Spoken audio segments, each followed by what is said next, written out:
Bonjour à tous et bienvenue dans cette vidéo où je suis dans mon nouveau bureau qui est sponsorisé par Gilead et la fondation Bill Gates, puisque suite à ma dernière vidéo sur les vaccins, j'ai évidemment touché énormément d'argent de la part de Big Pharma, donc vous pouvez voir mon principal sponsor qui est ici, et puis mon deuxième plus gros sponsor qui est ici. Donc en fait ce fond d'écran il a été fait par Tiponcho, vous pouvez voir son nom ici, vous pouvez ici, j'arrive pas bien à le faire, vous pouvez le suivre sur Twitter, il fait des trucs assez cool. Donc aujourd'hui ce qu'on va voir c'est quelque chose qui moi m'importe beaucoup, c'est un problème que je rencontre beaucoup dans ma recherche, c'est on tombe sur des vieux papiers, il y a des figures dedans, il y a des graphiques, et on veut récupérer les données de ce graphique pour pouvoir les retravailler, ou même pour redessiner le graphique de façon jolie. Donc pour vous illustrer ça, je vais partir d'un exemple réel, qui est pour moi le papier sur l'effet Dunning-Kruger. Donc l'effet Dunning-Kruger, vous connaissez sans doute, hein, je vais mettre la figure classique ici, qui est une figure erronée d'ailleurs. Qui est en fait en gros le fait que on a du mal à évaluer sa propre compétence et qu'on a tendance à se surévaluer quand on n'est pas compétent dans un domaine. Donc ce que je vais faire, c'est que je vais vous montrer tout de suite. Hop, je vais switcher. Voilà. Donc ça c'est l'article, on voit que c'est quand même un vieil article, il est paru en 1999, enfin c'est pas si vieux mais quand même. Et puis moi j'aimerais bien récupérer les données de ce graphique. Vous voyez, le graphique il est tout pourri, si je voulais refaire un vrai graphique propre, il faudrait que je puisse récupérer les données de ça pour le faire.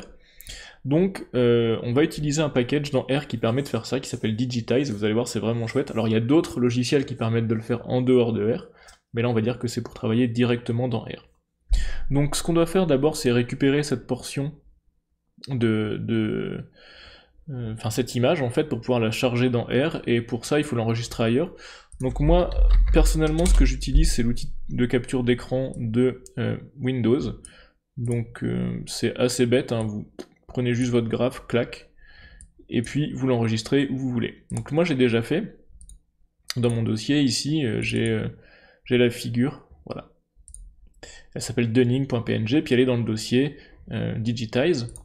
Donc ce que je vais faire dans R, c'est que je vais me placer directement dans le bon dossier, donc j'ai mon script, qui est dans le dossier qui contient l'image. Donc ce que je fais, c'est que je vais dans Session Set Working Directory to Source File Location pour dire à R dans quel dossier je me trouve et que c'est là qu'il doit tout chercher.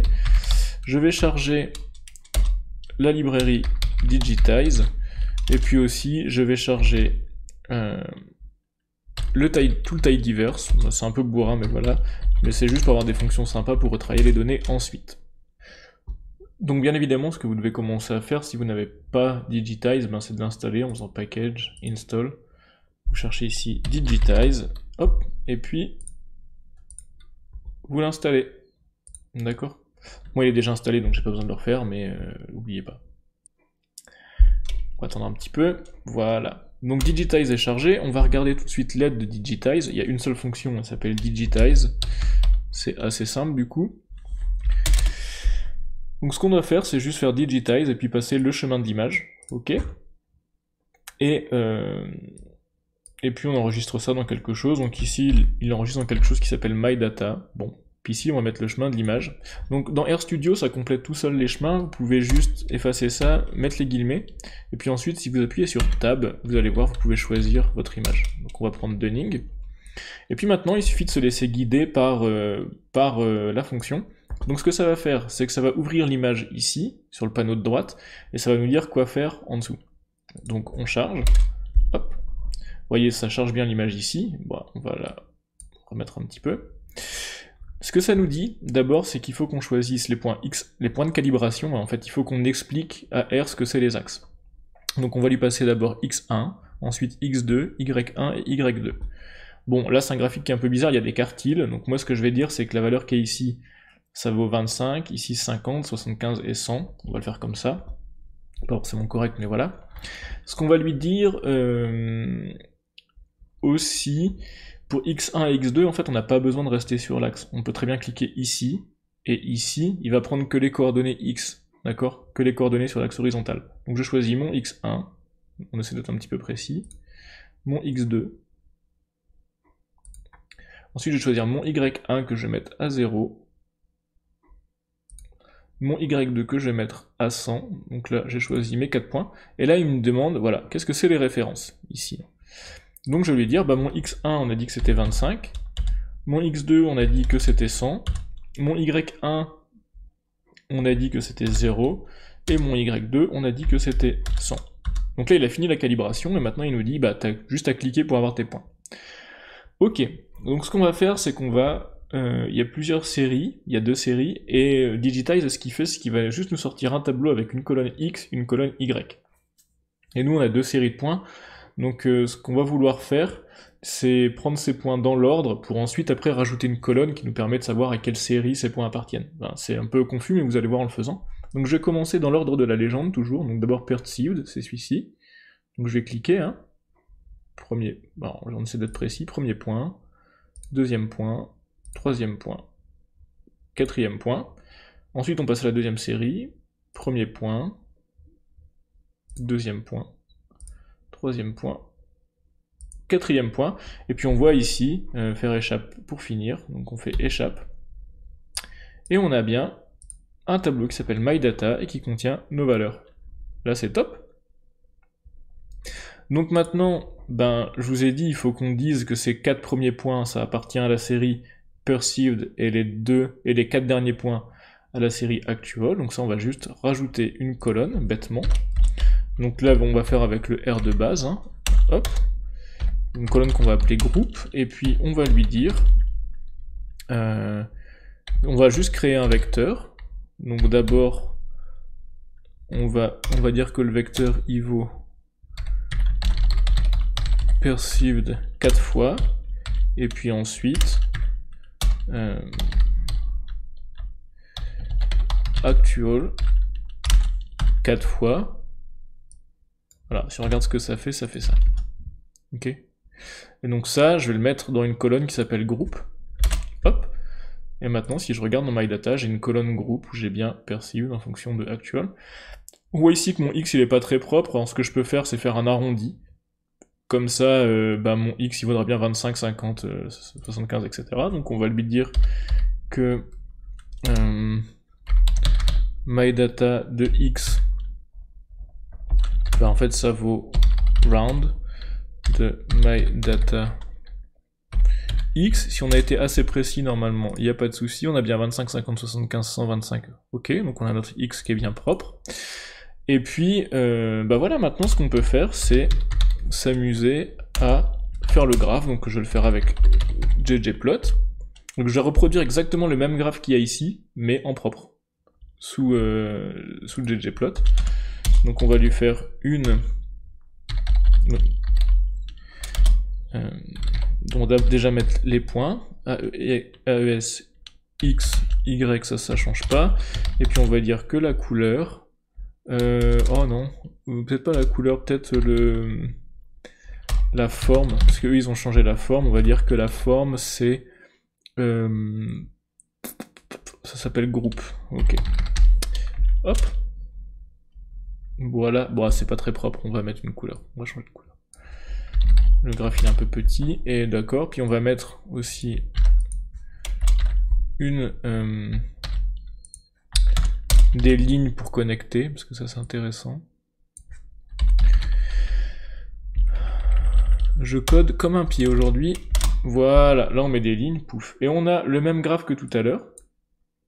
En fait, on a bien ceci, mais sauf qu'on l'a de façon propre maintenant, avec d'autres points. Et en fait, ce qui est bien à partir de là, bon, on peut pimper un petit peu le graphe, hein. Après, avec toutes les options de ggplot, ça... Voilà. Mais ce qui est intéressant à partir de là, c'est que comme on a récupéré les valeurs, on peut faire d'autres graphes. Par exemple, si je voulais faire un graphe de la vraie compétence en fonction de la compétence perçue, ben je pourrais le faire aussi. Pour ça, il faut juste que je reshape un petit peu les données, que je les remette en forme. Ce que je dois faire, c'est que je dois avoir une colonne perçue et une colonne actuelle. Donc c'est pas l'objet de la vidéo maintenant, mais en gros on peut le faire avec une commande qui s'appelle pivot wider, qui est toujours un petit peu pénible d'ailleurs à utiliser, ça demande un petit peu d'itération. Moi ce que je vais lui dire, c'est qu'il va prendre les noms depuis la colonne qui s'appelle groupe. En gros ce que je lui dis, c'est que il va me refaire des colonnes, et le nom de ces colonnes, ben, ça va dépendre de ce qu'il y a dans la colonne qui s'appelle groupe. Et puis ensuite il va me prendre les valeurs dans la colonne Y. Hop. values from, et je pense que si je fais ça, c'est juste. Donc voilà, donc j'ai bien un tableau avec perçu actuel. Ok. Donc je vais l'appeler data wide, comme ça on sait que c'est mes données larges. Alors je code un peu à la bourrin, mais c'est pas très grave. Et maintenant ce qu'on peut faire, ben c'est juste refaire un graphe avec ça. Donc ici, quand j'ai myDataWide, j'ai bien perçu actuel. Ok. Et maintenant, je vais lui faire un graphe. Et je vais lui faire un geomePoint. Hop. Où je vais lui dire ce coup-ci de mettre en X, je vais mettre la vraie compétence, donc actuelle. Et en Y, je vais mettre la valeur perçue. Et puis, je vais rajouter une ligne aussi, parce que juste les points, c'est pas ouf. Voilà. Et j'ai oublié de lui dire de mettre une ligne, en fait. J'ai laissé les points. Voilà. Et puis, on va rajouter, on voit que l'axe, en fait, il va que de... Il commence à 55, donc on va lui dire que... de faire commencer l'axe des Y à 0. Et donc, voilà le graphique qu'on a. Alors, ce graphique, qu'est-ce qu'il veut dire? Bah, simplement que les gens qui sont bien moins compétents que les experts se sentent pas beaucoup moins compétents que ces experts. En gros, hein, si on regarde ce graphe-là, s'il y a des psychologues qui veulent commenter ou des trucs comme ça, qui connaissent mieux cet effet-là, ils sont bienvenus dans les commentaires. Mais voilà, en gros, juste montrer comment, à partir de cette image qui est dégueulasse, on arrive très facilement, là la vidéo a fait quoi?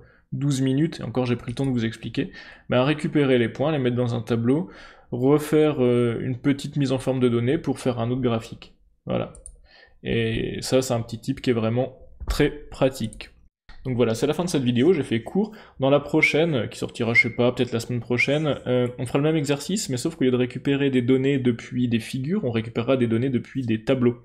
Parce que ça arrive aussi qu'il y a des articles où il y a des tableaux dedans, et on aimerait bien récupérer les données de ces tableaux.